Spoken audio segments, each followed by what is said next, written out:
हाँ सर।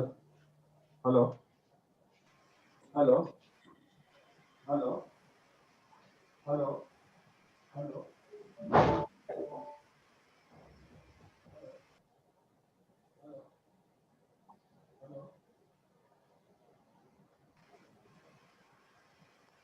हाँ सर।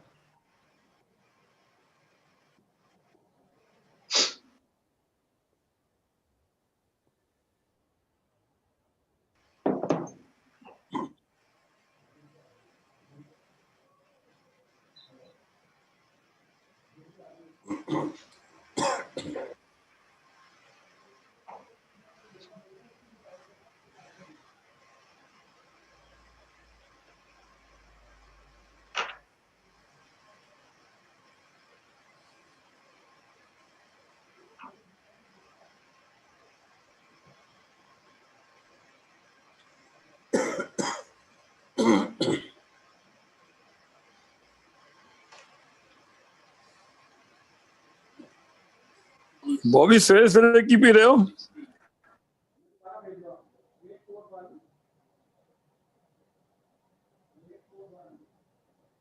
चाय पी रहे।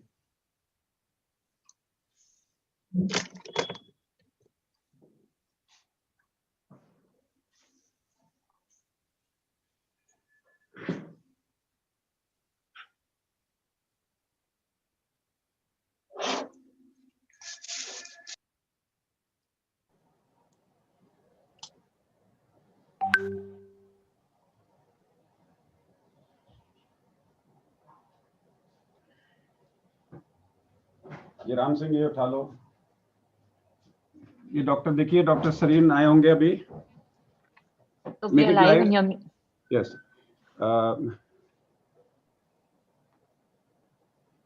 Hello everybody.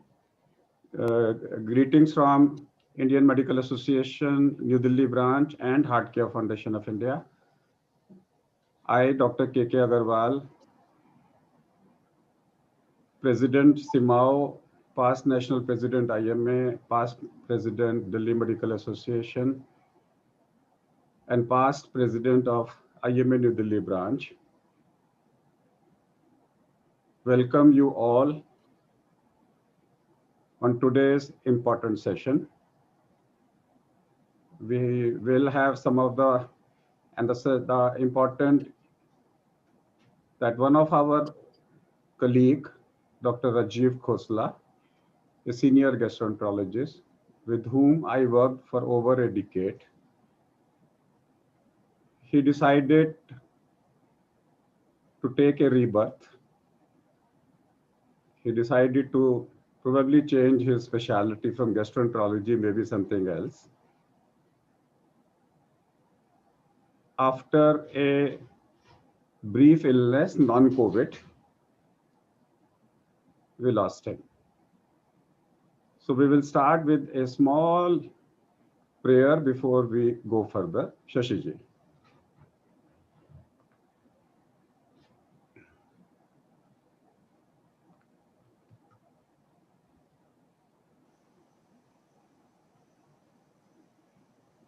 Till Shachi ji start, we can have people on the spotlight, on the screen. ओम श्री परमात्मने नमः। नारायणं नमस्कृत्य नरं चैव नरोत्तमं देवीं सरस्वतीं व्यासं ततो जयम उदीरे। गुरुर्ब्रह्मा गुरुर्विष्णु गुरुर्देवो महेश्वर गुरुर्साक्षात् परब्रह्म तस्मै श्री गुरुवे नमः। तस्मै श्री गुरुवे नमः। Thank you, Shashi ji. Sir 2 minute. Yes. प्रभु मेरे जीवन को कुंदन बना दो, कोई खोट इसमें रहने न पाए। करो मेरे जीवन में ऐसा उजाला, हर श्वास हो तेरे चिंतन की माला। मेरे दिल की दुनिया को इतना बदल दे कि दुनिया तेरी मुझे गले से लगाए। घटाओं की रिमझिम पवन के तराने, लताओं का नाच और वृक्षों के गाने, नजर जिस तरफ जाए भगवान मेरी, अमर ज्योति तेरी उधर मुस्कुराए। जगत को मैं अपना परिवार समझूं, परिवार को मैं तेरा उपकार समझूं। कुसंग लोभ अभिमान द्वेष और आलस्य, कोई इनमें मुझको सताने न पाए। प्रभु मेरे जीवन को कुंदन बना दो, कोई खोट इसमें रहने न पाए। धन्यवाद। Thank you, Shashiji. I'll request Edwin to put Rajiv Garg also on the spotlight. We have gathered here for a unique purpose. I was talking about Dr. Rajiv Khosla, gastroenterologist at Moolchand. I worked with him for a long time. People like him don't die. People like him don't discard their physical body. We all remember we have three parts of our body: the physical body, the Sukshma Sharir, and the soul, which we have. So Karan Sharir, Sthul Sharir, and Sukshma Sharir. It's only the Sthul Sharir which leaves us. The Atman merges with the spirit, and the Sukshma Sharir always remains in our mind in the form of the memories. If somebody asked me one day that how long I want to live, so my answer was I want to live after the death of my physical body. And for that, I need to be remembered by the people forever. That's what I said. The word you says Amar Rahe means that you have done some karmas of such a type people remember you forever. We all know we have Asht Lakshmi and Nav Nidhi. The Nav Nidhi basically describe how long your karmas will be remembered. Forever means more than 140 years. That's called Padma. Then if it is from 140 year means 7 generation, तभी हम लोग बोलते हैं 7 जन्मों का साथ है.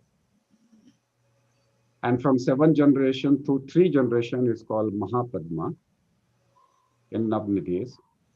That means 60 years is called as 3 generations is what you are supposed to see before you die. You are supposed to see, इसका मतलब है कि आपके जाते वक्त नीचे की 3 generations आपको याद रखें. So you do karmas in such a way for your family and people. They remember you for 60 years. Do your karmas in such a way that they remember you from 60 to 140 years. And do your karmas in such a way that you are remembered for more than 140 years. That's the purpose of life. Less than 60 years is 20 years. That's for one generation. And less than 20 years, there are different types of nidhis described. यहाँ पे लोग सिर्फ अपने लिए काम करते हैं, कोई उनको याद नहीं करता. So how do I do my good karmas that I am remembered forever? One of the way of keeping a person's memories into today's Kali Yuga is to institute an award on his name, which continues for 140 years. So it becomes a Padma type of an action, Padma Nidhi, which means the award will continue as long as the universe is there.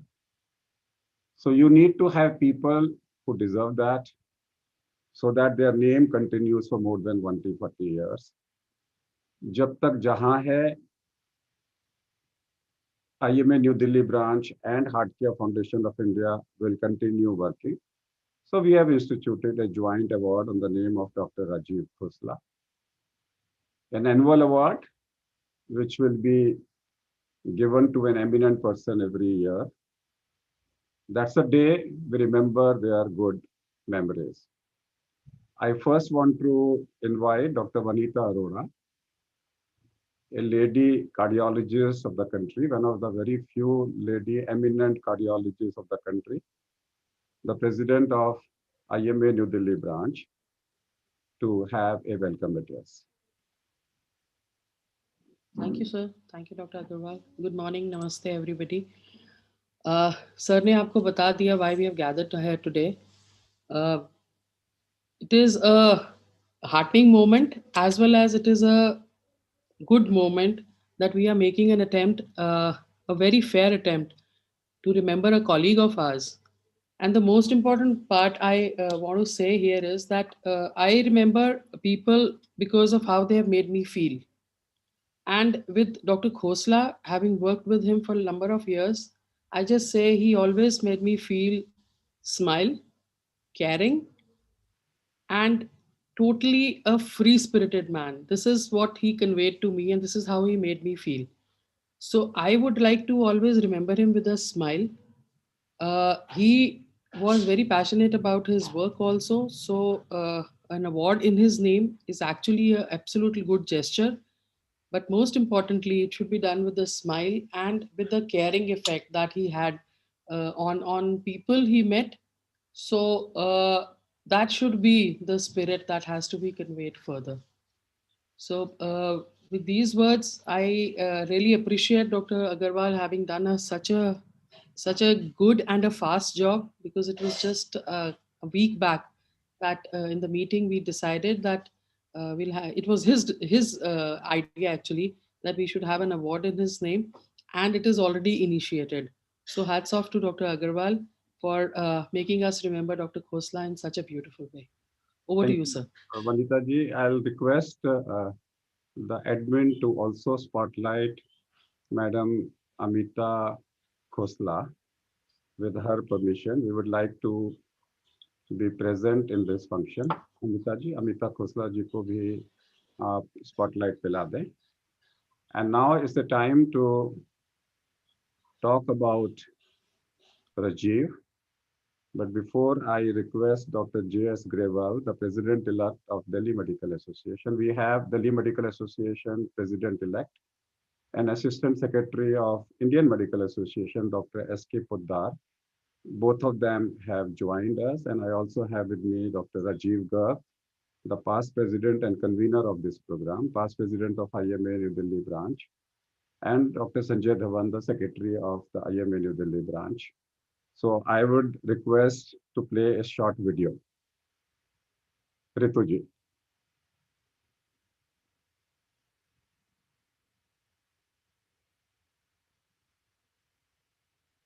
Rituji. Yes, sir. Yes, sir. This is it.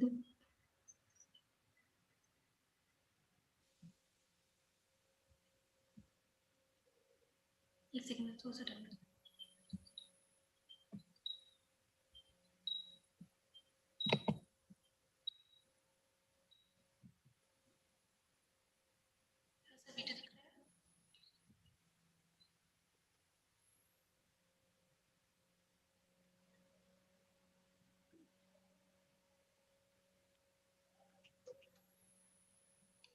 Sir Yes. Sound आ रहा है नहीं अभी नहीं आया, आप connect करिए. एक second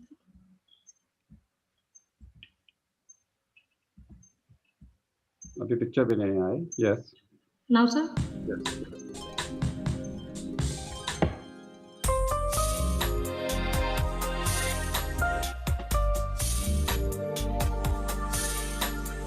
We are here today to discuss current therapies and the limitations in management of liver disorders. Now, liver diseases are actually very common. The ones we are going to talk about will be viral hepatitis. Now, what are the challenges in the treatment of liver disease? Now we come to the more dangerous and the more well-known disease, which is hepatitis B. The next very serious disease of the liver is hepatitis C. The newer oral antiviral drugs are even better because they are what is known as pan-genotypic. There is a non-infective disease of the liver called autoimmune hepatitis. The proposed alternative treatments are complicated, and once again, as I said, a specialist hepatology unit is required. What are the causes of MAFLD? Non-alcoholic steatohepatitis is called NASH, NASH. Overall obesity as is measured by the BMI. But we can also look for evidence of impaired glucose tolerance or insulin resistance. How do we treat it? Well, as in all diseases, including infectious diseases, the treatment is the treatment of the cause. And it has been shown in multiple studies that weight loss, which is enough, and we're talking perhaps about 5 to 10% of the total body weight. As we discussed before, how do we identify those patients who go from simple steatosis to NASH and from NASH to fibrosis cirrhosis?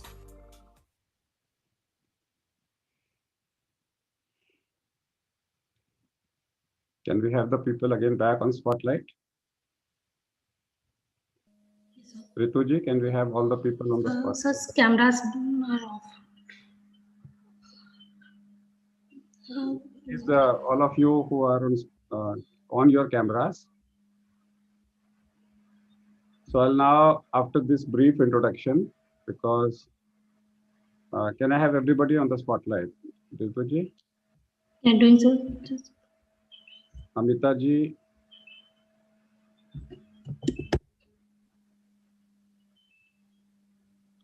Dr. Shivsarin, Podar.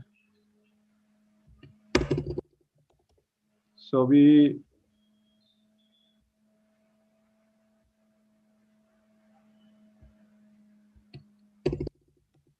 Dr. Podar also.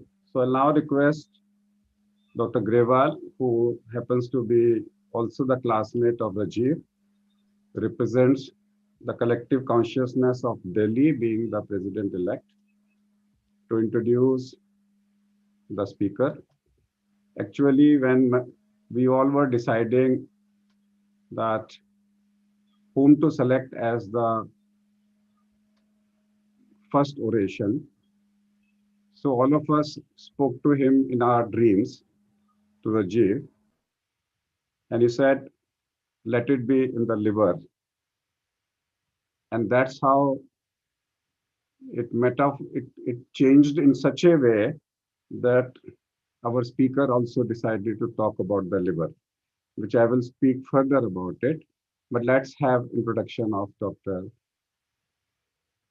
Rajiv Khosla. Dr. Grewal.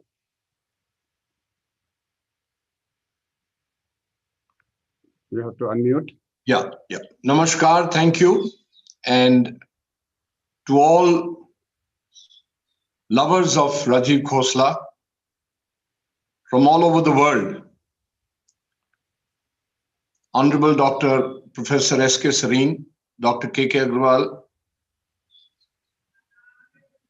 batchmates of Rajiv Khosla from all over the world, members of the Delhi Medical Association, office bearers of New Delhi branch, aap sabko mera namaskar. I don't think there is a need to introduce Rajiv Khosla. Rajiv Khosla lives with each one of us.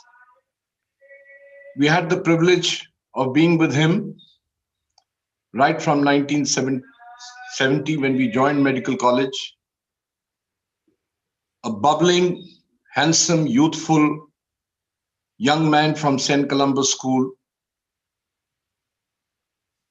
coming from a distinguished family of caring parents, and having to join a bunch of varied people from different backgrounds, from schools from all over India. Why I mention that the batch of Maulana Azad Medical College in 1970 was a mini India. We had students from distinguished schools. We had students from the most underprivileged schools. And 179 of us felt, each one of us felt that Rajiv to mera dost hai. So it was his ability to cross barriers of this different background students and not let any one of them feel at any time that they come from a background which is far below his economic background. There we saw the seeds of a person who was loving, caring, and willing to be part of each one of us. As Vinita said, he gave a smile to all of us. I had been blessed with many privileges to be with Rajiv. We were together in a debating team. So from college, when he graduated, I remember when the first time he went to do his MRCP Part 1 in London, Rajiv had very distinct features about himself. We all classmates remember him as the one cigarette man. He never bought a packet of cigarettes in his life and used to boast about it and say, "Main to ek cigarette मांग के पीऊंगा, कभी खरीदूंगा नहीं." And he rings me up from England and says, "Bobby, मुझे यहाँ पे भी एक free cigarette मिल गई." So despite his struggling days in academics, he never lost his humor. And I tell you, he never lost his humor till his last days in Medanta even. Talking and saying that at least the brain tumor has told me I have a brain. How many people in the world can take it in that stride? That was Rajiv Khosla.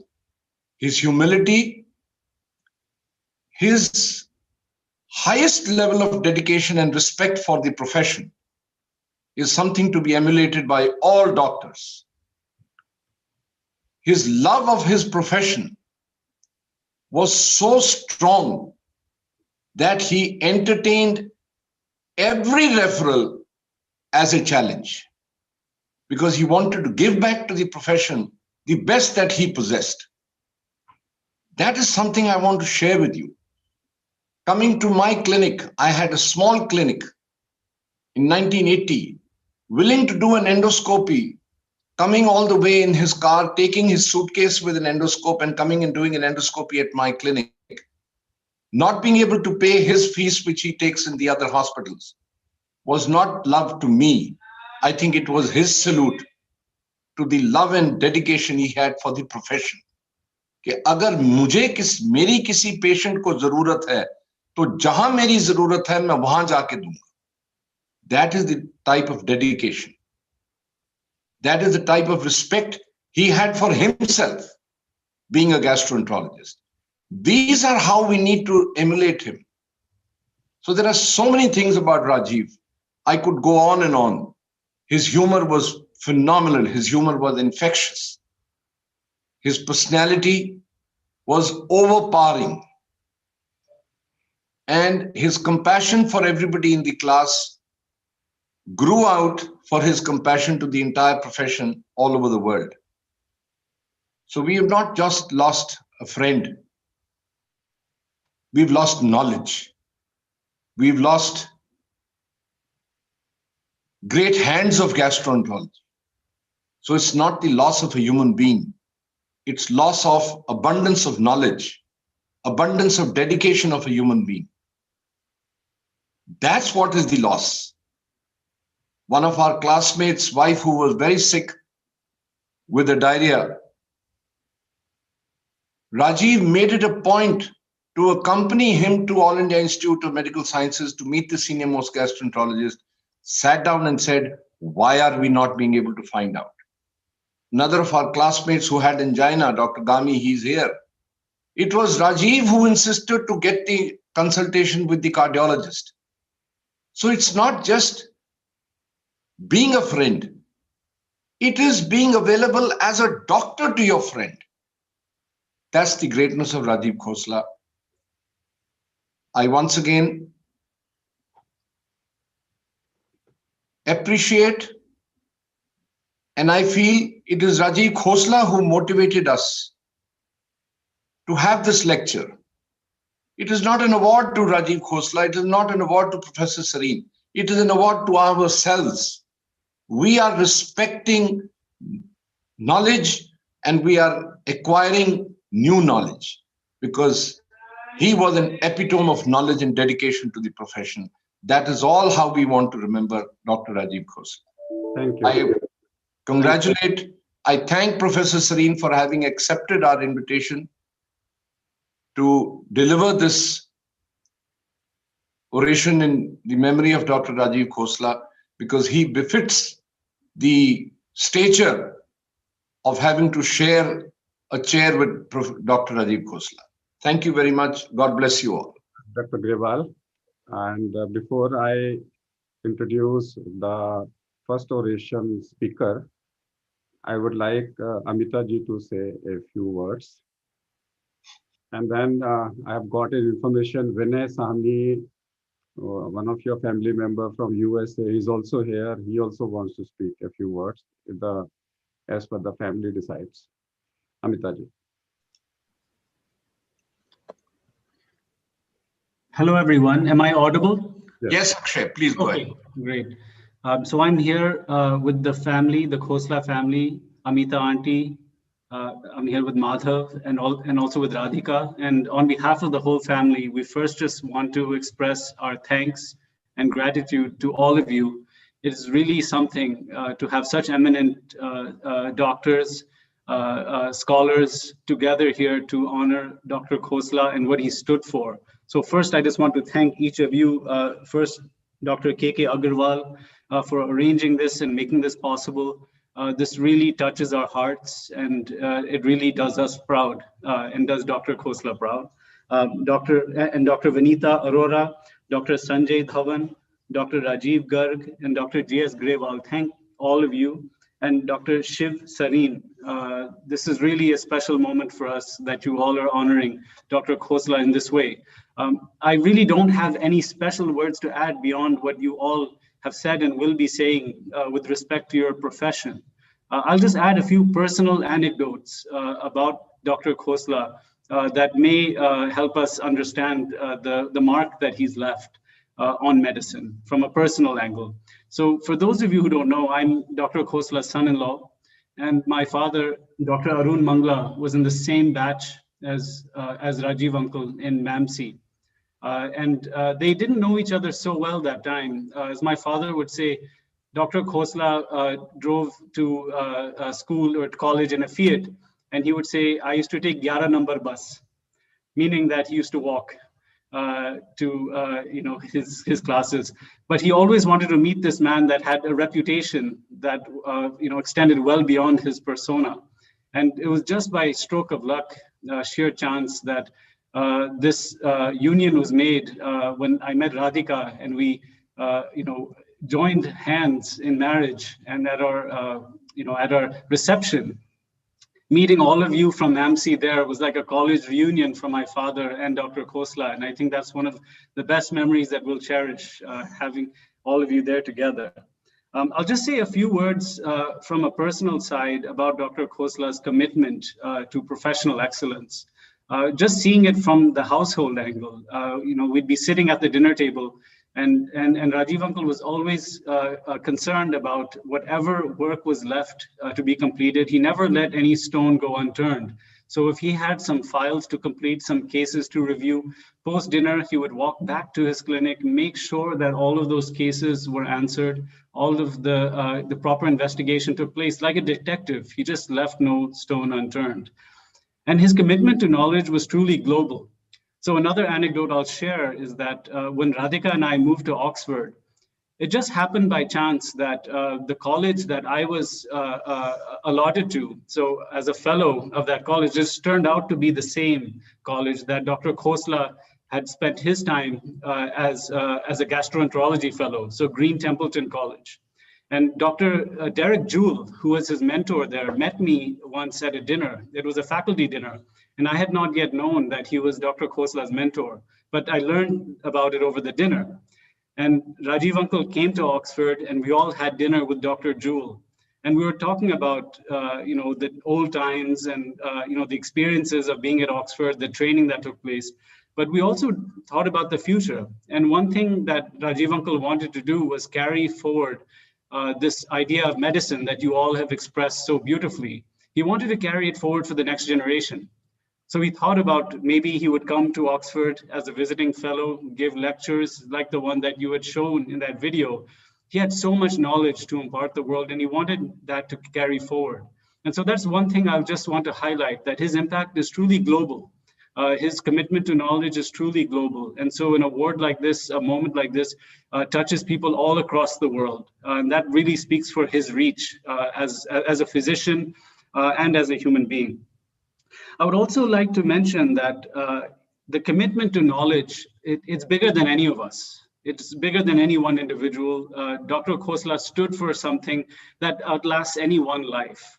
And so to have an award like this in his name, it honors Mata Saraswati. It honors knowledge. It honors this notion that we keep passing on the torch. We keep trying to understand the world a little bit better. And in doing so, we can contribute back to humanity something that will, carry forward to the next generations and make the world a better place. That's really what he stood for. And to see this award, it really, more than anything, makes us feel some comfort that the torch of knowledge does not get extinguished. It continues to burn. And if anything, I would just hope and pray that an award like this inspires future generations of physicians to take on the same level of commitment to the medical profession, the high standard of care, the commitment to understanding and investigating an illness until its causes are figured out and until the treatment is understood. But more than that, even the humanity and the humility that's required for such knowledge to reach everyone and affect everyone's life, rich or poor, happy or sad. It didn't matter to Dr. Khosla where you came from. What mattered is that you left his clinic feeling better. And so I just want to thank you all on behalf of the Khosla family. And if there's anything that we can do to support this award, to participate in its annual provision to worthy candidates, we're more than happy to do that. And really just our gratitude goes to you all. So I'll stop there and thank you again. Thank you very much. And Vinay Sahani, if you want to speak for 2 minutes, you can also speak. Vinay.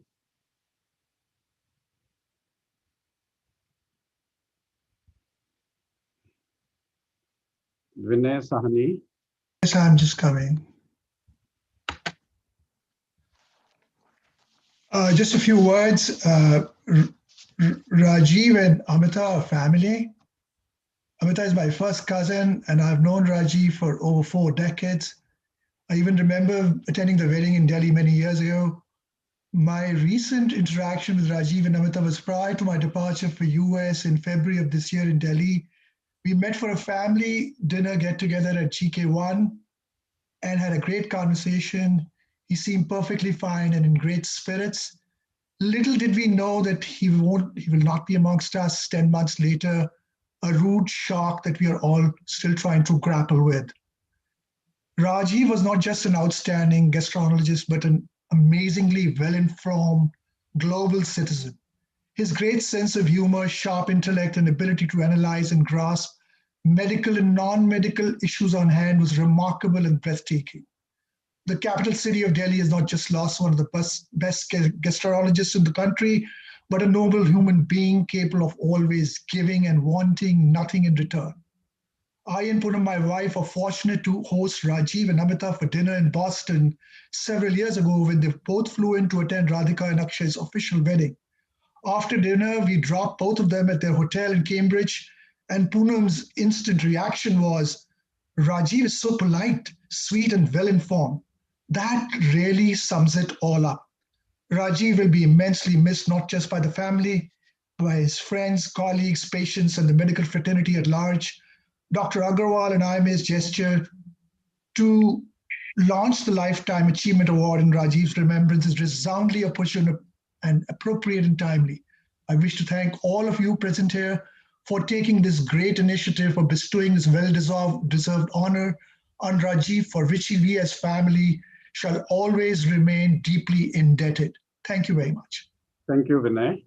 Now we come back to the first oration. So when we were sitting all together, So we wanted to give an oration to a person who matches all the qualities of Rajiv: committed, dedicated, teacher par excellence, ever smiling, a person I've never seen him becoming angry. Even last night, he should have become angry with me because he said that I did not get all the information in time, but he was still smiling, full of knowledge, and a person who believes in detectiveness. कि एक चीज हाथ में ले ली तो छोड़नी नहीं. So there was no other person in my mind. So I spoke to Rajiv in my dreams.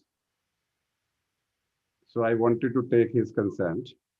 And he said, why are you thinking there is no other person than Dr. Shiv Sarin who matches and fits for this particular award? And he happily agreed to deliver the first oration. And we were debating what should he speak.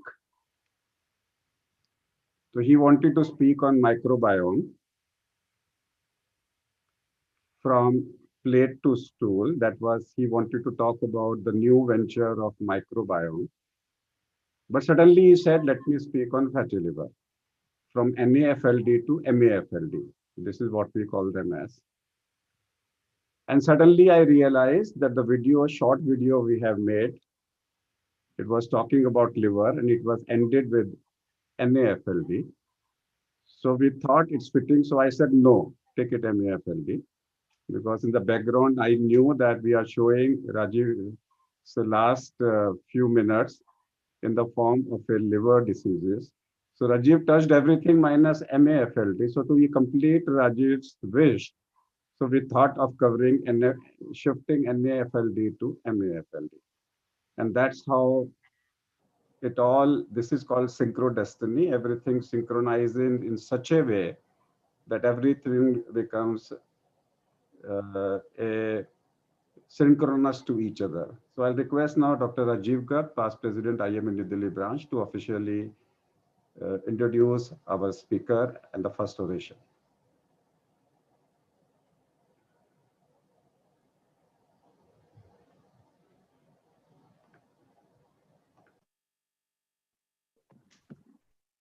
Namaskar.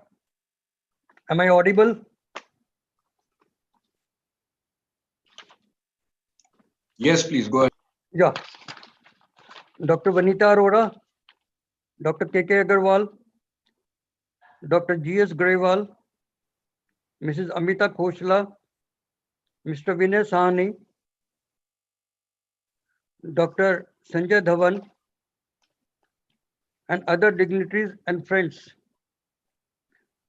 I have the honor to introduce a legend, a Padam Shri awardee, Dr. Shiv Kumar Sarin, a gastroenterologist and a hepatologist, medical researcher, writer, and former chairman of Board of Governors of Medical Council of India. At present, he is the director of Institute of ILBS. He passed his postdoctoral DM gastroenterology and received a Japanese award within 5 years of his completion of his DM at a very young age. He has plenty of awards on his name. I think it's very difficult to complete all those awards. To name one, he is a recipient of Shanti Sarup Bhatnagar Prize, the highest Indian award in the science category.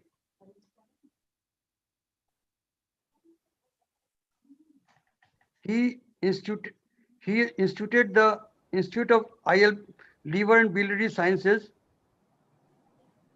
the best institute of gastroenterology as we see in the world, with all the facilities available with it.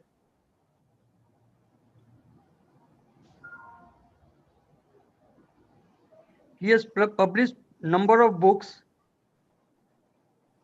He has been referred in various test books, medical test books, and he has held number of positions. I think it is very difficult to name all the positions. And I hand over to Dr. K.K. Gawal. Thank you, Rajiv. So if I want to describe Dr. Shiv Sareen, I want to describe it in only 2 words. Then further biodata is not required. Dr. Shanti Swarup Bhatnagar Award, the highest award of biotechnology, which teaches him which is bring him as a scientist and a researcher par excellence, and a Padma Bhushan. Now, Padma Bhushan recipient would mean a civilian par excellence. So in one word, he is a civilian par excellence with research as his focus. Once you know he is a recipient of 2 prominent highest awards in the nation, I did not describe anything else for him. Everything speaks for itself. So I now hand it over and invite Dr. Shiv Sareen for his official consent to receive the first Dr. Rajiv Khosla oration. And I will request Dr. Shiv Sareen to start his oration by accepting it and then delivering an oration. I will request all other to only Dr. Shiv Sareen to be focused and in the spotlight till he delivers the oration. And after his oration, we will have a oration certificate being delivered to him by all of us together, including the Dr. Poddar, and then we will have Dr. Sanjay Dhawan speaking and ending the program. Over to you, Dr. Shiv Sareen. Mrs. Khosla, children, my very dear friend KK, as we call him KK Agrawal, and Dr. Agrawal, all the members of the DMA. It's a great honor for me, though with a little feeling of speaking on someone whom we loved. I really miss him. I would dedicate my talk to Rajiv and start sharing my presentation. Most of what I wanted to speak is, can I do share a screen on this? Yes, sir, you can share the screen. How do I do it? It's not coming. Shash?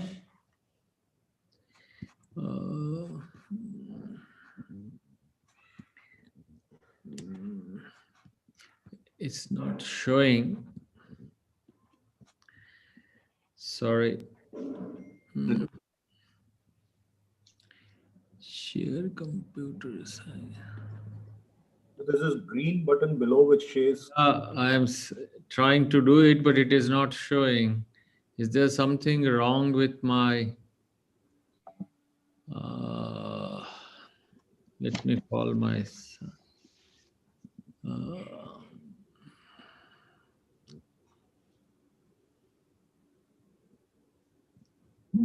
Sorry about it.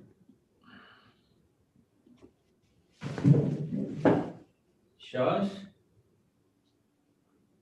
Shash? Shash, hurry up.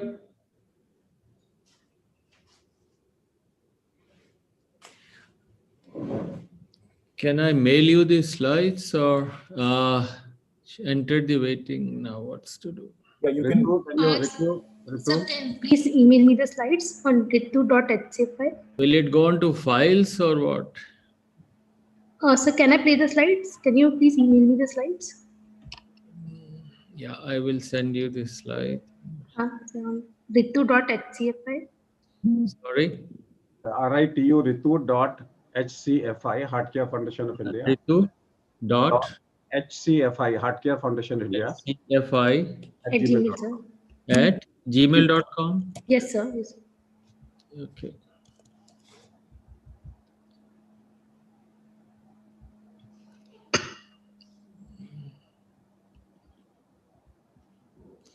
So while I'm sending the file, I'll tell an instance or two.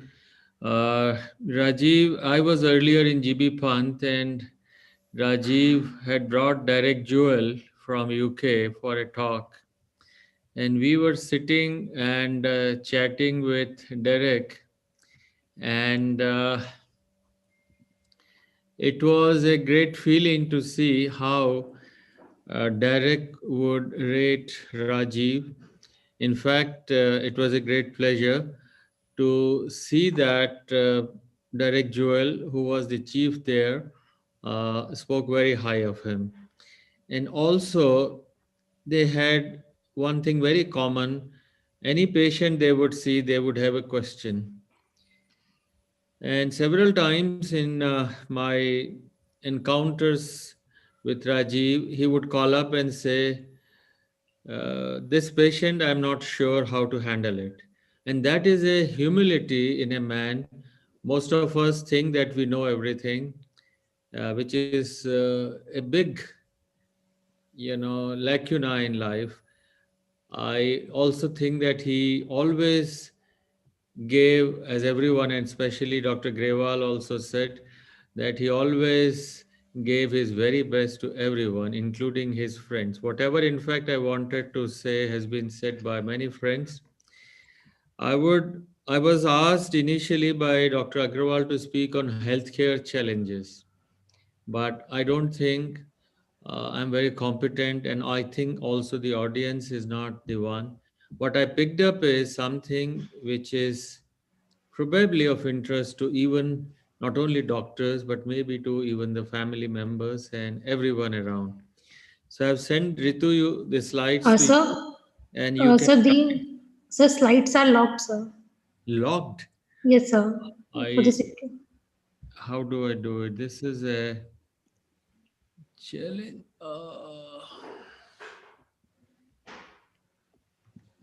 I'm trying, sir. Yeah, visible. Are they visible? Hmm. Okay. So why I picked up this topic is we are running through the pandemic of, yes, let me start with a tribute to a dear and divine soul. And I would put it in just few words. Rajiv, a friend of friends. Next, please. Next, please. Yeah, I also want to give tribute to all of our healthcare workers who have done the Devtulya work during the pandemic. And our recognition is not by anybody, not by government. It is just that if you have saved a life, and therefore I salute DMA and IMA for all their members and their continued efforts in this. Next, please.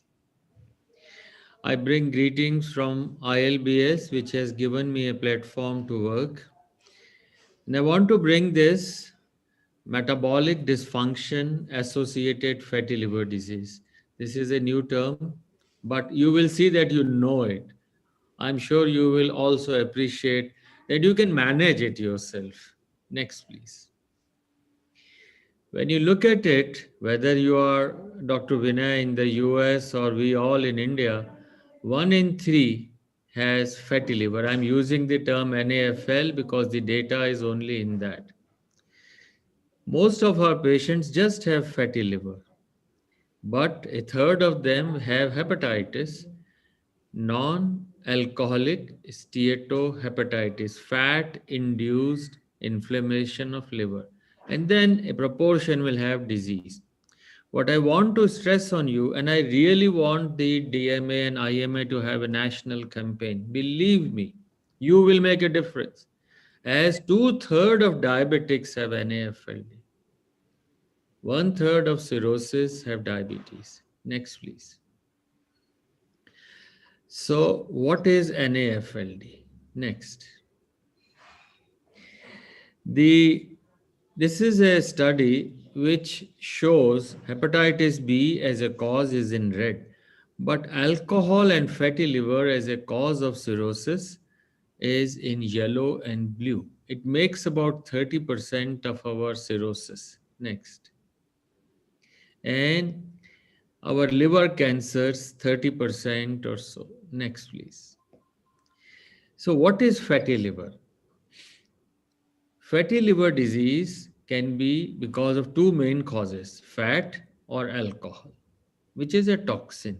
What is the toxin for this? Your bacteria. NAFLD is a bacterial disease. We will see very soon. And it has two parts. One is fat, one is non-alcoholic steatohepatitis. Hepatitis due to fat and the fat containing cells. If a hepatocyte has fat, it is foreign. So body's immunity wants to kill it. So it's an immune mediated injury. Next, please. Now I come to basics of diabetes. I'm not taking away anybody's bread and butter, but diabetes is a liver disease. In fact, it is the basis why ILBS was founded, prevention.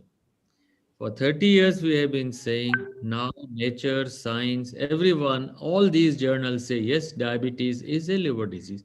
Let's walk it through. Next. This is Japanese data, large, millions of patients.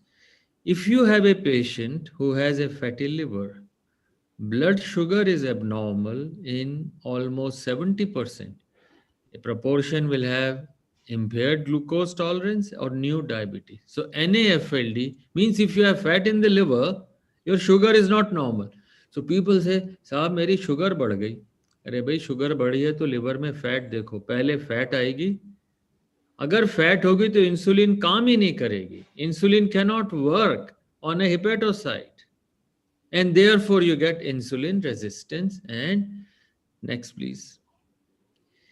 So in a diabetic patient, you will have, and diabetic will have about 98% of them will have fatty liver. If there is an abnormal LFT, LFT will have four parts, ALT, AST, gamma GT, ALK phos. One of them is abnormal, at least in all patients, especially if in overweight diabetic. And ALT alone is abnormal in about 1 in 5. Next, please. Now, what is the relevance of ALT? This is a Framingham study, third generation of Framingham kids. Those children were followed up from birth to about 30 years to 40 years. Those who had high ALT in the beginning, they developed diabetes 5 to 20 times more if their ALT was high. If SGPT was normal, diabetes was not that common. So inflammation and diabetes go hand in hand. Next, please. This is another important study. 78% of fatty liver, when followed for 14 years, they develop diabetes or impaired glucose tolerance. So fatty liver, if you follow, they develop diabetes or IGT. On the other hand, if somebody has fatty liver and you correct it, you may prevent diabetes. You may prevent impaired glucose tolerance. Presence of fatty liver increases risk of diabetes. I showed you earlier also. And this is the most important. This is the regression of fatty liver reverses to normal risk. All of you can do it. Rajiv would have loved it. See how lean, thin he was? Next, please. Hepatic inflammation drives metabolic syndrome. Next. What is a normal SGPT or ALT? We say 40. That's not correct. This is the American standard now. And ILBS, we use this. SGPT or ALT, less than 19 for females, less than 30 for males. I think it is still very high. Next. SGPT correlates with fatty liver, I've showed you, but also intrahepatic triglyceride. Higher the ALT, imagine मेरे liver में इतना TG है. Serum triglycerides, no relevance. This correlates. Beautiful studies. SGPT, ALT is 80, your triglycerides are 180. 80, 180, 200.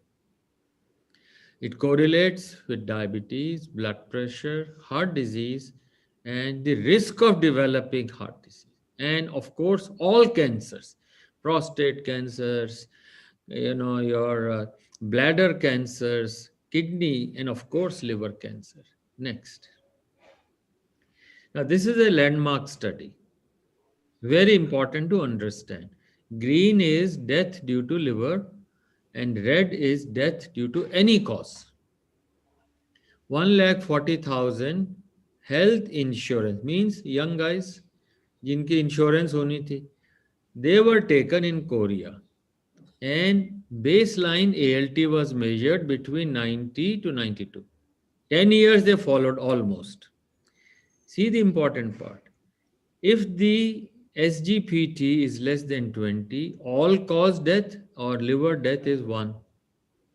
But if your SGPT, you use Indian data कि भाई 40 क्या normal लेंगे, then you realize all cause death also is high, and liver related is almost 9 times. And if your SGPT is in the range of 80, 90, you can see how the death increases. All cancers, all will increase and death increases. So remember, a good normal SGPT is less than 20. Next, please. This is a study which is very important for you to understand how, as a family physician, as an internist, as a specialist, how do you see? So here is a patient with cirrhosis, not B, not C, not alcohol. It is cryptogenic or NASH. So if I see a cirrhosis, I'll ask, भाई तेरे भाई को तो नहीं था कुछ, बहन को तो नहीं था. You find 1 in 2 brother or sister have diabetes. हाँ साहब, मेरी मदर को भी था, मेरे फादर को भी था. And अरे भाई है तो बच्चों का ध्यान रखना. So you have a genetic background and you have a very strong family history. So who all will you investigate when such a patient comes? Brother, sister, their children, parents and children. And that's the way you can change. You all can change prevent the disease. Next, please. So when a patient with cirrhosis, liver disease comes, we investigated 2/3 have one or the other type of metabolic trait: obesity, diabetes, hypertension. What does it mean? Liver disease is part of this spectrum of heart, blood pressure, diabetes, or other way, they are part of a whole metabolic function. So calling non-alcoholic fatty liver or metabolic disease, that is where the change is required. Just it is not a negative statement, it's a positive statement. Yes, it is part of a metabolic syndrome.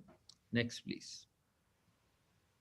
So diabetes and liver cirrhosis, I just give you some ILBS data. Please pay attention. This is a unpublished new data. Next, please. Now, suppose somebody has alcohol and cirrhosis. शराब पीता था, liver गया उसका, और उसको diabetes भी है. Alcohol, cirrhosis, plus he was diabetic. His liver cancer risk is 9 times. He would have developed cancer otherwise. But अगर डायबिटिक है और शराब पी रहा है तो क्या होगा? अगर हेपेटाइटिस बी सिरोसिस है और डायबिटीज है तो क्या होगा? अगर हेपेटाइटिस सी और डायबिटीज है या NAFLD. So diabetes per se is making liver cancer possibility development very, very high. And what is diabetes? It's a liver disease. Next, please. So I summarize this. 1/3 of our population globally has fatty liver. And of this, you can see that this is the basis. Diabetes is only 10%. We say India is diabetes capital. Okay, India is capital for fatty liver, and that capital has one small sector called diabetes. Fatty liver predates diabetes, 10 to 15 years. 60% of fatty liver disease patients have metabolic syndrome. So cirrhosis is part of a metabolic. NAFLD cirrhosis is part of metabolic. Remember, if somebody has diabetes and liver disease, diabetes and alcohol, the risks are much, much higher. Next, please. So now I've given you some background why NAFLD should be changed to MAFLD. Next, please. First, a brief understanding of fat. I'm not going to go into details. I know it's a Sunday morning, but believe me, this will help you. How ectopic, what is normal fat and an ectopic fat? Next, please. So normal fat should be in the adipose tissue, but the extra calories which you have go to several places. If they go to liver, liver should have less than 5% fat. उससे ज़्यादा हुई fatty liver, 10% के बाद तो fatty liver. Muscle, less than 5%. 6% you get impaired glucose tolerance. 8% first cardiac event. Muscle should not have fat. The fat goes into pancreas, and there you have a fatty pancreas. You have atherosclerosis. All these are sites of ectopic fat. Next, please.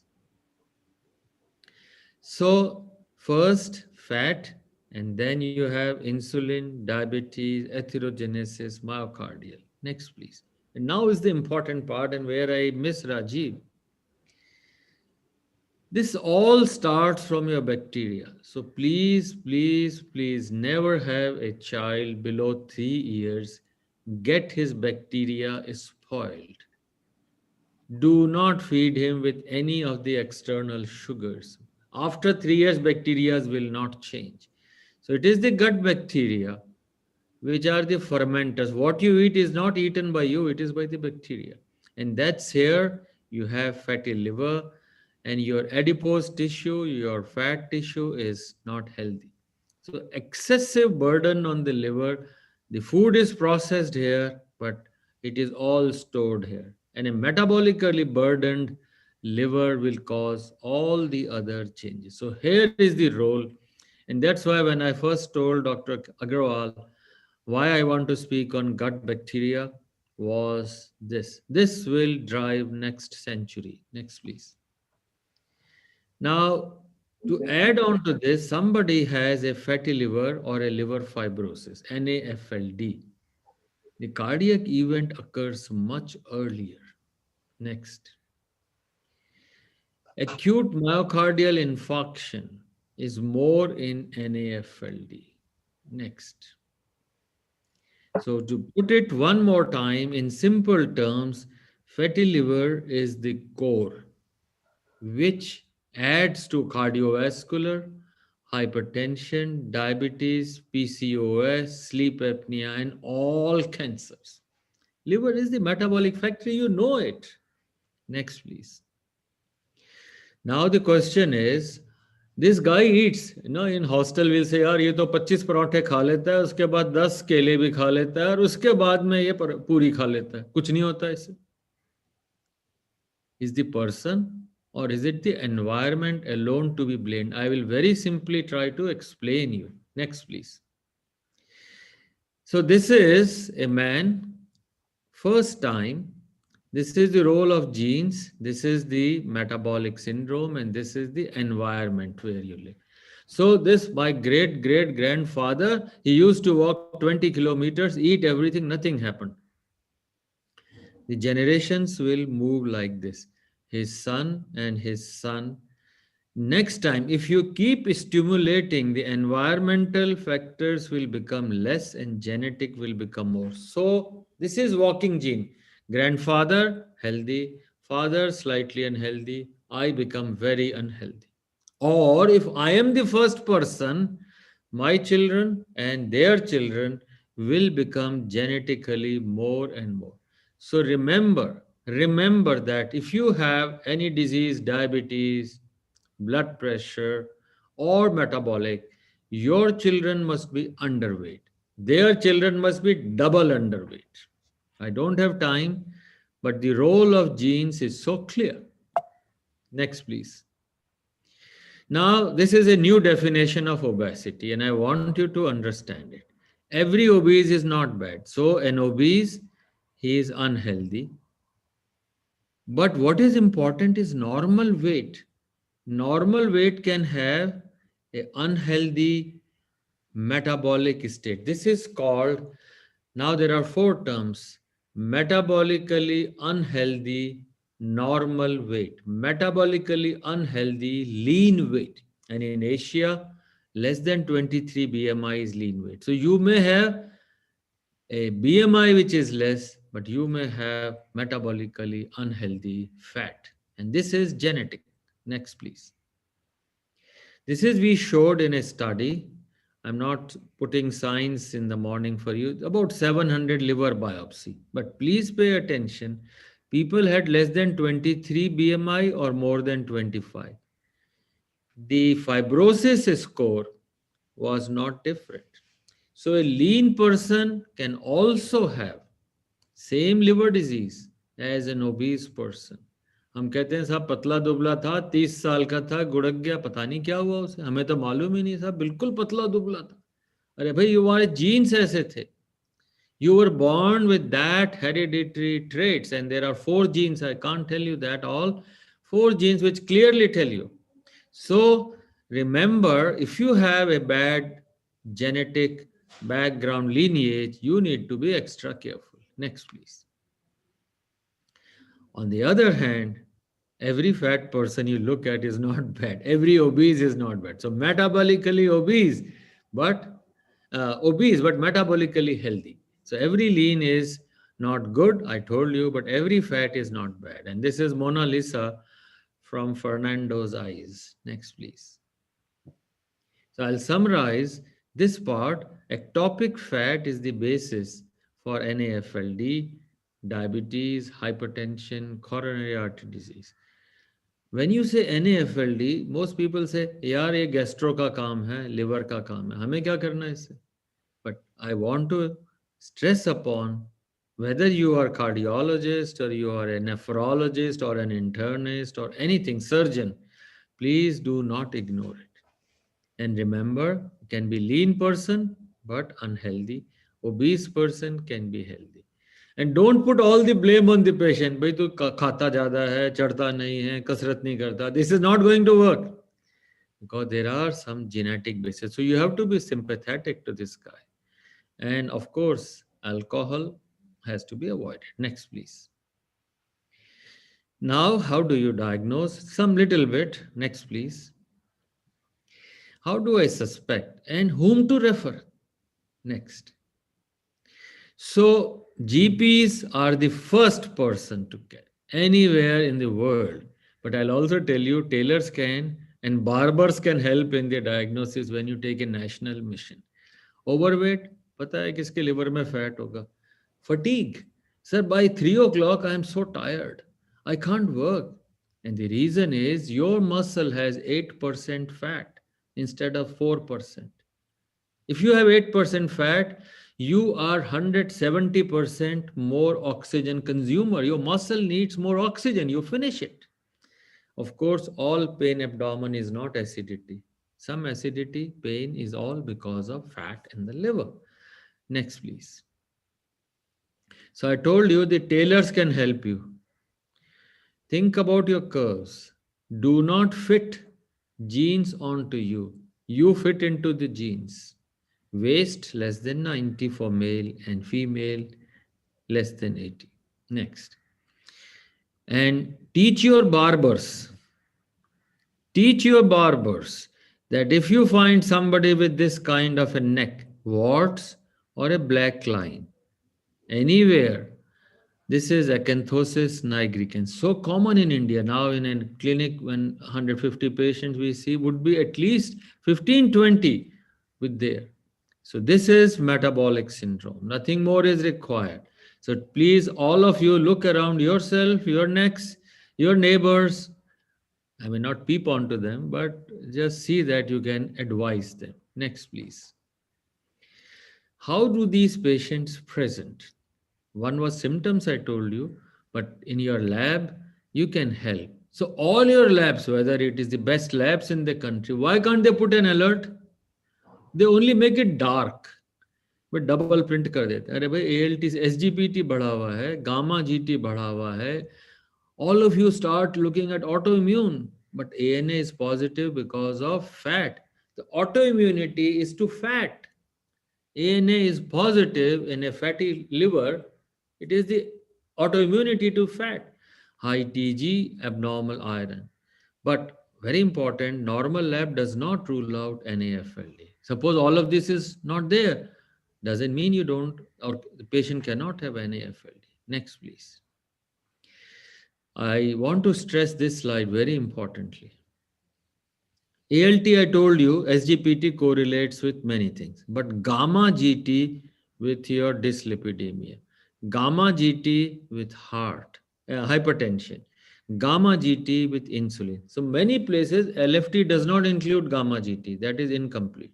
Gamma GT must be done. This is a marker of bile duct injury due to fat. One is liver injury, hepatocyte injury. One is injury of fat to the bile duct, and that is what is causing this problem. Next, please. So know your liver health, inflammation, fat, and fibrosis. Three parts of liver: inflammation, fat, and fibrosis. Next, please. I told you, the lower the LFT, SGPT, longer you live. So this is inflammation. Next. This is a fibroscan, very simple. India was far ahead, and ILBS we started in 2008. We used to do about 4,000-5,000 a year. Now we do 20,000 fibroscans a year. This is our visiting card. Why? This is fat, liver fat. Anything below 200 is good, 250 is upper limit. 306 means 33% to 50% fat in the liver. Nothing, it takes 1 minute. Controlled attenuation parameter. And this is your liver stiffness. How hard is it, a wood or it is soft? The principle is, and I want you to understand, the sound will hit to a solid area, it will come back fast. Sound hits a hand, it will come slowly. So normally hard will come within 20 milliseconds, soft will come at 60 milliseconds. Here it is 8.5, 40 milliseconds. So ultrasound wave goes into the liver, comes back from the liver. If it returns in 60 milliseconds, you are healthy. 40 millisecond is 8.5. Anything above 8 is stage 2 to 3 fibrosis. Next, please. How do you, in a common setting, you don't have a 1 crore machine of fibroscan. What do? You do a simple FIB4. I will come to it again. AST, ALT, age, and platelet. If it is between less than 1.3, healthy. If it is more than 3.4, it is cirrhosis. You can also have NFS score. We'll come to it again. Next, please. But FIB4, very important. Now, this is to show you if somebody has stage 2 fibrosis. This is 0, fibrosis 1, fibrosis 2, fibrosis 3, and cirrhosis. Cirrhosis, of course, the causes are high. But even at stage 2 fibrosis, your risk is 5 times higher. Next, please. So now, do I have a fatty liver? भाई मुझे अब कैसे पता लगेगा? Next. So if I am born in a family with metabolic syndrome, ultrasound I can get done, fibroscan, not always necessary, or blood test, ALT, lipids, and sugar. Next. Simple ultrasound, you compare spleen to the liver. They are brother sister, they should have similar color, spleen and liver. And of course, kidney. This is a white liver. This is the skin. This is the fat under the skin. And this is the liver. Liver is close to fat. Next, please. CT scan, anything you get done. This is the spleen. Liver should be same. This is dark. Next. Fibro, I told you. Next. Now, this is a very important slide. 2/3 of the people in anywhere in the world drink little to moderate alcohol. Now, what happens if somebody has moderate drinking? In moderate drinkers, the risk of fibrosis increases. And this is if you have fat in the liver or you have underlying fibrosis. Somebody has mild fibrosis, he drinks, it shoots up. Next, please. And this is a very important paper we published, not because we published, this is the first of its kind to tell you if you have a family history and you drink, what happens? Next, please. Please read with me. Family history, this is alcoholic cirrhosis. Family history of metabolic trait was seen in 2/3 of the patient. वो शराब P रहा है पर उसको diabetes है, BP है, तो it is not uncommon. Now what happens, हम कहते थे कि भाई 15 साल ड्रिंक करेगा तब जाके लिवर खराब होगा. Now you see patients with family history और personal history of metabolic trait have higher risk. They develop it early, they develop it faster and with a lesser amount of alcohol. All this suggests alcohol also causes fat. You also have metabolic trait. It is worse. Karela or neem chada. Next, please. So it is time to revisit NAFLD. Why? This is alcohol predominant.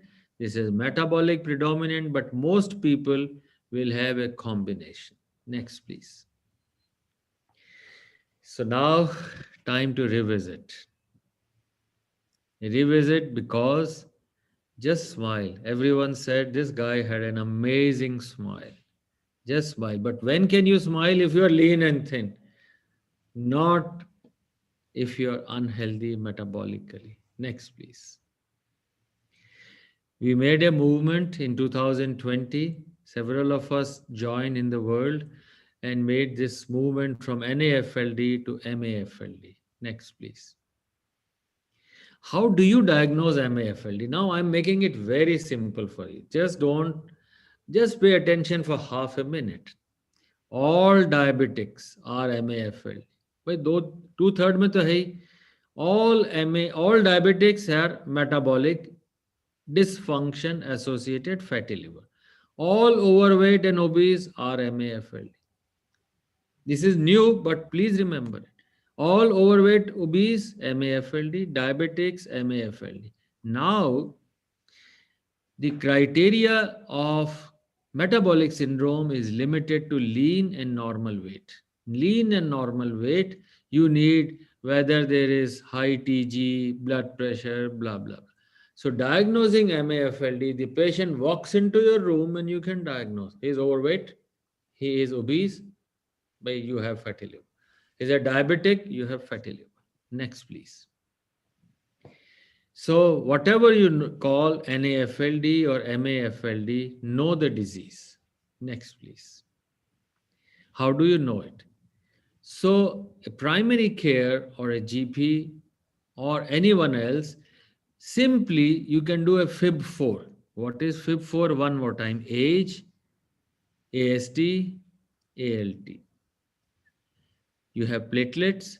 Everyone can get it done. And you calculate FIB4. If it is less than 1.3, low risk. You can calculate NFS score. NFS slightly more, BMI, diabetes and all that.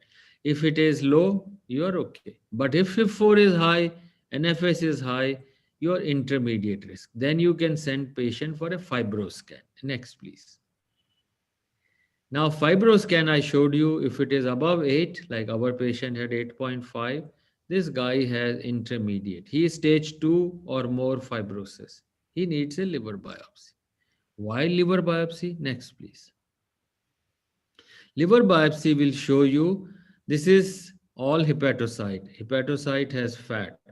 So the liver thinks, yeah, this is abnormal. Baki cell to aise hain, ye wale aise hain. This is not good. So they will send your T cell, NK cell, all immune cells, and they will kill. So inflammation will lead to slow fibrosis and cirrhosis. Liver biopsy is the only way which can tell you it is stage 3, stage 4, and inflammation. So we have to define which patient, next please, is NAFLD and inflammation. So now I'll summarize this part. Overweight or normal but metabolic syndrome because of family history, high ALT, gamma GT, TG, liver fat, controlled attenuation parameter more than 250, liver stiffness more than 8, then if maybe needing a biopsy, and FIB4, and lean and obese don't differentiate if there is a family history in the lean. Next, please. Screen, therefore, all these patients and mild to moderate alcohol use plus these patients and stratify them early. This guy and his family is going to have a problem. Stratify, भाई तेरे family में मुझे नहीं मालूम क्या होना आगे, तू ध्यान रख. Then only you can help patients in real life. Next, please. I'll briefly touch in 2 minutes because Dr. K.K. Agarwal is the main player. He has actually held, I don't know, several thousand meetings and knowledge bases. I want this to be included because what is comorbidity? Comorbidity is above 50, he has diabetes, he has hypertension. But the biggest comorbidity is fatty liver. 1/3 of the population. Why is it? Next, please. How does liver damage occur? The virus comes to the lungs.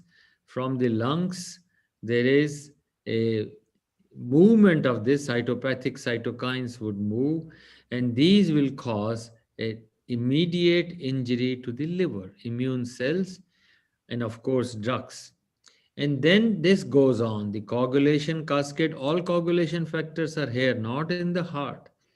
If somebody has prior liver disease, fatty liver disease, all these will lead to a continuous vicious cycle. And liver damage, actually, all cytokines come from here. Next, please. I'll show you some data. Now, these are patients with NAFLD and no NAFLD. What happens in them?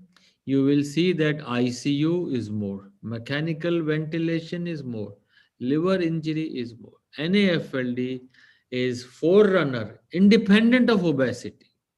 Next, please. When we look at this, another Chinese paper, what are the factors for progressive COVID? NAFLD more than any other comorbidity or BMI or anything else. Next, please. This is to show you those who have fat in the liver or no fat in the liver. If you have fat in the liver, more ICU. This is another study. More intubation, higher SGPT levels, more vasopressors, more dialysis. Next, please. So MAFLD, if somebody has, what happens to COVID? If your FIB score, means fibrosis, is intermediate, not above 3.4 when there is cirrhosis. It is stage 1, 2 fibrosis. Even then, morbidity is high. If it is above 2.67, that means you are higher, then much more. But early also, mild also is there. Next, please. Now comes the last part of my talk. It all depends on the plate. You become what, when, and how much you eat. Next, please. This is a complicated diagram. I'll make it simple. Green is dietary fiber and yellow is high fat. Whenever you have a green, means this kind of food, you will have more short chain fatty acid. This is what runs your life. Just remember, short chain 10C carbon, your blood and everything else, and your fat and adipose tissue factors, all of them are derived and changed by this. And metformin can achieve it. I'll not go into details, but just to tell you that the green is what you need, and your life is not on anything other than short chain. Propionic acid, your butyric acid, and malic acid. Next, please. Now, this is an interesting slide. Do not quote me outside this. People say, sir, this guy drinks 20 pegs a day and he doesn't get liver disease. But You know, my other friend, he drinks at least only twice a week and he has a bad liver. The reason is your bacteria. The bacteria are sensitive to alcohol, you get alcoholic liver disease. If your bacteria become resistant, the same guy can drink a lot of alcohol and you have healthy liver. And pectin, the apple a day, makes your sensitive bacteria to resistant. That doesn't mean you take an apple and drink a bottle, but this is animal mouse studies. The fact is, changing bacteria from sensitive to resistant to alcohol or fat should be your main aim in life. All the food should be to make your sensitive bacteria. How do you make a sensitive bacteria resistant? Short chain fatty acids, the type of green stuff. And of course, I showed you some more stuff. Next, please. So it all depends on your plate and how you keep your gut bacteria. So plant-based diets, colored veg, apple, ghee. Desi ghee is very good. Walnuts, haldi, and no water. And of course, it's going to be coffee time for all of us. Coffee is very good. Next, please. Gut microbiota are the signaling hub of your body. They are the main connections for immunity. People eat and say, "Meri immunity बढ़ गई." That is the reason, because of the bacteria. You change your bacteria, your energy, your regeneration of life, everything. And this is the cause of fatty liver or liver cancers. I hope I have convinced you that a good healthy diet is more important and when to eat. Next, please. My last two slides. Your best teacher is your last mistake. Please don't make that today onwards. Don't eat unhealthy food. And now, just 2 weeks ago, a Science has a new paper. 6 minutes of walk barefoot without chappal changes your gut bacteria. हमारे दादाजी कहते थे, भाई तू नंगे पैर चला कर, नंगे पैर चलने से बड़ा अच्छा होता है. Now science says your bacteria sense your proprioceptors. Walking on the road without a chappal is very good.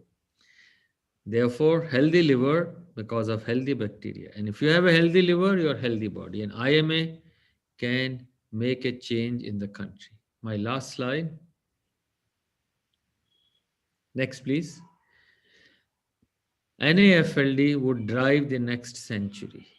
It is a bigger pandemic till 2120. Next, please. Therefore, I want to pay my tribute to my dear friend who was an intense guy, very intense. Whatever he would do, he was involved 200%. Gutsy, he had the guts. He had the courage. He had the determination of doing things, reaching out. Of course, he was adorable. Many, many more qualities. We will miss you, Rajiv, and you will always be remembered. And thank you for making me speak something on this day with a heavy heart. Thank you, KK and Dr. Greba.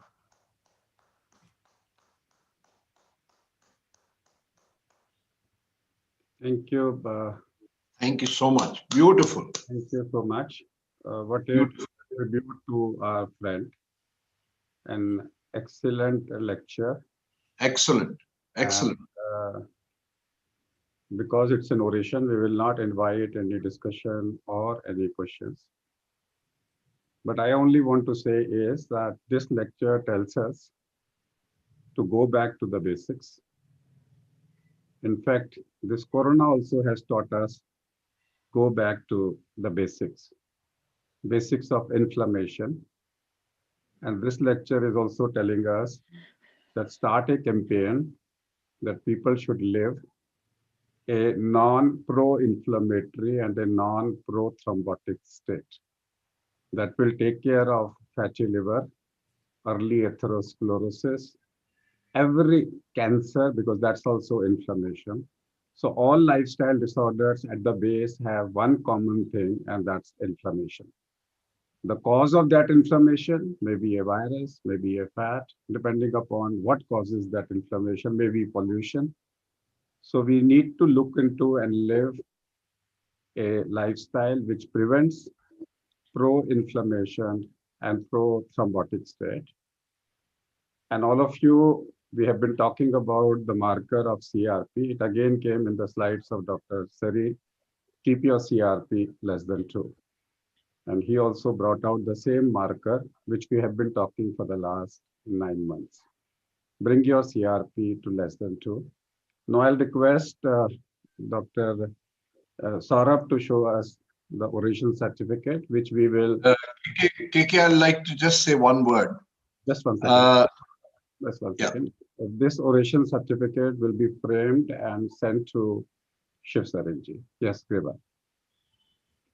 I think profound thanks, Professor Sareen, not knowledge, but the way you brought Rajiv again and again into the whole oration is so masterly, and it is so humbling.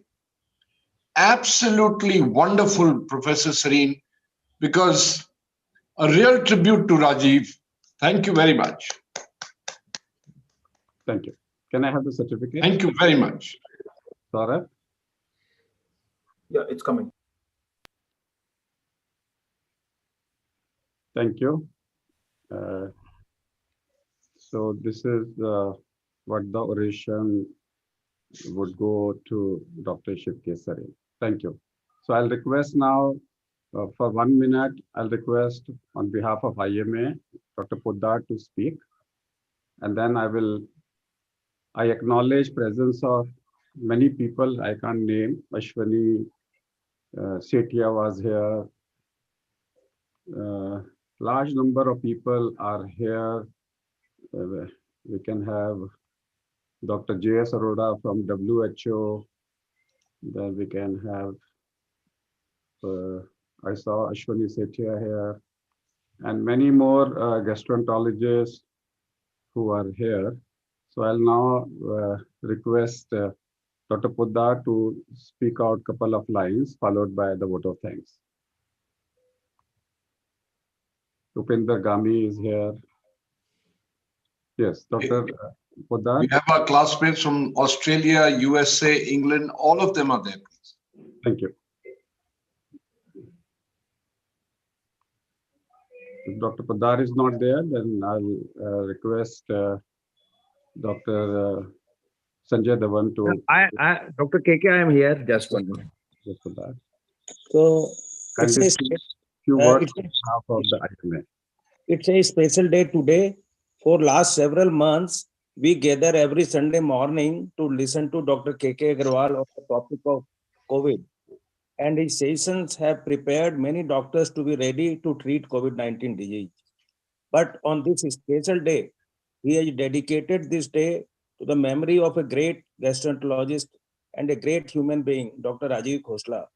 We all are happy that IMA New Delhi branch and Heart Care Foundation of India has started an annual oration in his memory. And on the top of that, who has been awarded the first oration, it is Professor S.K. Sareen, the topmost hepatologist of India. And what a great informative lecture he has given today. I think we all have become wiser today. And in the last, I pay my tribute to a great human being, Dr. Rajiv Khosla. Thank you. So I want to acknowledge presence of Dr. Pawan Gupta, who is the convener of this Sunday meet. Every time, every Sunday for the last many months, we are meeting.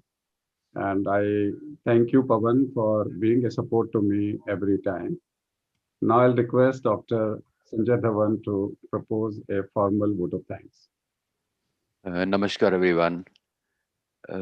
Padma Shri Professor Dr. S.K. Sareen, your lecture. Padma Bhushan. Padma Bhushan, I'm sorry. Your lecture was really a wealth of knowledge. Despite being an ophthalmologist, I gained a lot about hepatology, what you talked about. And if we just go through the whole presentation, there were clues which told us, as Dr. Agarwal said, not just to go back to the basics, but go back to the nature, the way nature made us, the way nature we want us to live. So that's a very important message. And it is a great tribute to Dr. Rajiv Khosla. I met Dr. Rajiv Khosla only a couple of times, though we worked in the same institution, and there are very few people in this world whom you meet for a fraction of a second and they leave an imprint in your heart.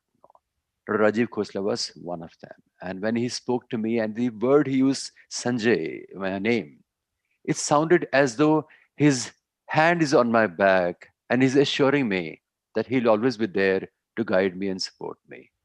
And I think it's true. So a great homage and prayer to Dr. Khosla, prayers for the family. Thanks to Dr. K.K. Agarwal for starting this award and this oration. Dr. Rajiv Gar, thank you very much. Dr. Vanita Arora, the president of IMA New Delhi branch, thank you. Dr. Grewal, your presence is always very, very heartening for us. Dr. Podar and other dignitaries who attended today's session, thank you very much on behalf of IMA New Delhi branch. And we hope to see you again in our next meeting. Namaskar. So thank you, everybody. Thank you, Dr. Shiv Sari. Thank you, everybody, to be here. We will close our meeting here. It's already 11 o'clock, and we'll meet next Sunday with our usual CME at 9:30 a.m. Thank you very much.